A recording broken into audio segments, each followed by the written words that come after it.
지갑이 마르지 않는 평생 부자. 윤은모 지음, 전나무숲 출판.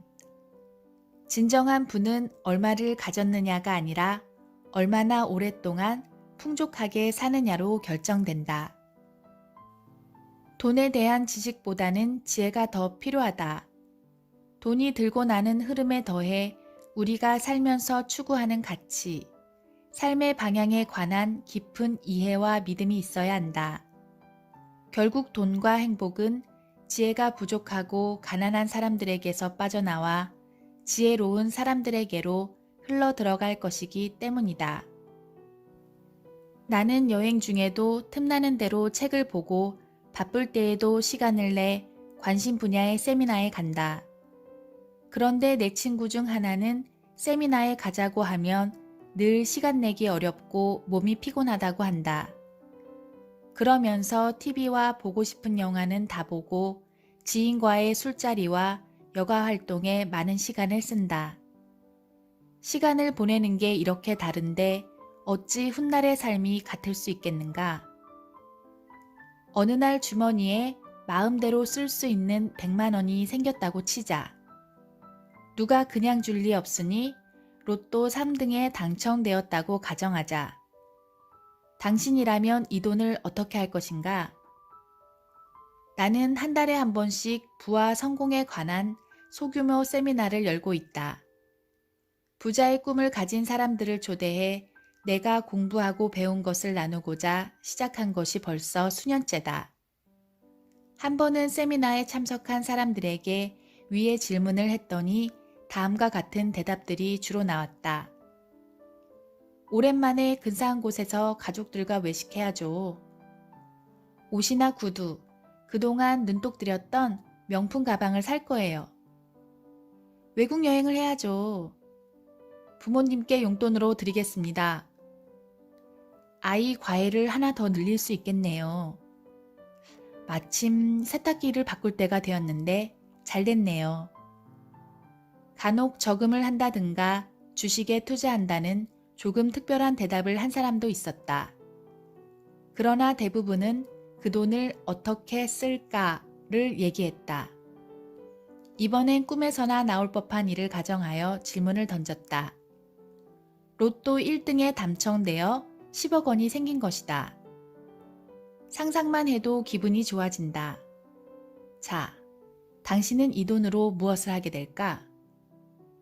세미나에 참석한 사람들로부터 들은 답변은 100만 원이 생겼다고 가정했을 때와는 사뭇 달랐다. 급한 빚이 있는 사람은 변제를 가장 먼저 하겠다고 얘기했지만 집이나 땅, 건물을 구입한다든지 아파트 평수를 늘리고 싶다는 대답이 대다수였다. 왜냐고 물으니 큰 돈이 생겼으니 불려야 하지 않겠느냐고 반문했다.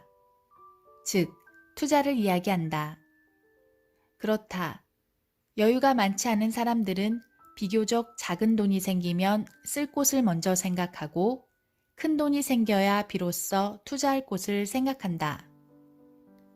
넉넉하지 않은 형편에 적은 돈이라도 생기면 쓸 곳, 즉 소비를 먼저 생각하는 것은 어쩌면 당연한 일이다. 우리는 큰 돈이 생겨야 비로소 투자할 곳을 찾아 더 크게 불리고 싶어 한다. 그런데 살면서 예기치 않은 큰 돈이 생길 가능성은 얼마나 될까? 거의 없다고 해도 무방할 것이다. 상황이 이러한데 적은 돈이 생길 때마다 써버린다면 언제 투자를 하고 돈을 불려 금전적인 여유를 찾을 수 있겠는가? 우리는 큰 돈을 가진 사람을 부자라고 부른다. 사람들은 큰 돈이 생겨야 비로소 투자를 생각한다 했으니 큰 돈을 가진 부자들은 늘 투자를 생각한다고 해도 맞는 말이 아닐까? 계층 이동의 사다리의 저자인 미국의 교육학자 루비 페인도 빈곤층에게 돈이란 소비하는 것이고 부유층에겐 보존하고 투자하는 것이라고 지적한다. 즉, 가난한 사람은 소비를 생각하고 부자는 투자를 생각한다는 것이다. 이렇듯 부자와 가난한 사람들을 가르는 가장 큰 차이는 지금 가지고 있는 것을 투자할 것인가 소비할 것인가 하는 선택과 태도에 있다.